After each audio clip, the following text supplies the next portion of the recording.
Here is Governor Ron DeSantis responding to a little bit of Charlie Crist nonsense on Tucker Carlson. So I want to ask you quickly about your race. We learned the other day, on last Tuesday, that Charlie Crist, who beat the zany weed lady he was running against, is going to be your opponent. And Crist, a former Republican, came out today with a message to your supporters, which I want our viewers to see. Here it is. Those who support the governor should stay with him and vote for him, and I don't want your vote. If you have that hate in your heart, keep it there. I want the vote of the people of Florida who care about our state. He doesn't want your vote. You're morally beneath him. I've never seen a politician say that. This is his 5th decade running for office. He's a chameleon, typical career politician. But you know, Tucker, people support me because I kept the state open and protected their jobs. Charlie Crist wanted it locked down. So that's not hate in their heart. They're just appreciative that they had a governor who was standing up for them. Parents around the state support me because we made sure schools were open and we're working to make sure they get education, not indoctrination. That's not hate in their heart. They're just appreciative that they have a governor that's fighting for them. It's kind of weird to see Charlie Crist look down his nose at voters. Is there anyone in the state who is more morally suspect than Charlie Crist, who's registered to vote, that you're aware of?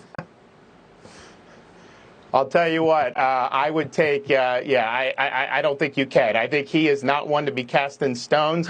And how contemptible it is when he says, he claims that he wants to unify Florida. He says he wants a Florida for all. And then you condemn a majority of the people in the state of Florida? Give me a break. And the thing about what I've done is, you know, we've done issues that people across the spectrum have been able to agree with. And that's really what it's all about. It's not hating the other side. It's trying to have policies that a majority can agree with. If you don't support me, you're a hater. That doesn't work. I hope it doesn't. Isn't that interesting? And that tactic, telling the truth, hey, this is what I am. This is who I am, this is what I stand for, this is what I've done, as opposed to those people who don't like me, they have hate in their hearts. I have been around an awful lot of DeSantis supporters and a lot of the DeSantis team. I've met a whole bunch of really nice people, some I have some political disagreements with, I suppose. But if that's one message, there's a clear message of honesty and reality, and then there's just this sort of fake crazy message.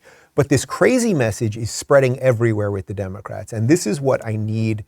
I would say, my good Democrat friends, or any of you who are still on the fence about what is happening here, where the say, because I think most of you watching this, you probably think of yourself as somewhat conservative, but centrist in a lot of ways, the way that we all sort of were in the 90s, something like that.